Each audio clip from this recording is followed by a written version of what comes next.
হাসি। মনের দুঃখে শ্রাবণ এলো রাজকুমারীর চোখে। মনের দুঃখে শ্রাবণ এলো রাজকুমারীর চোখে। রাজার কুমার দিশে হারা বিপদ চারিদিকে।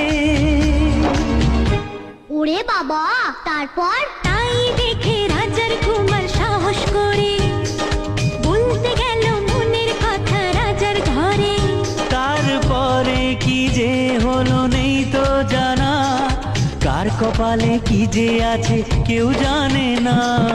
এক যে ছিল রাজার কুমার দুনিয়াতে একা, তার সাথে যে জঙ্গলেতে রাজকুমার।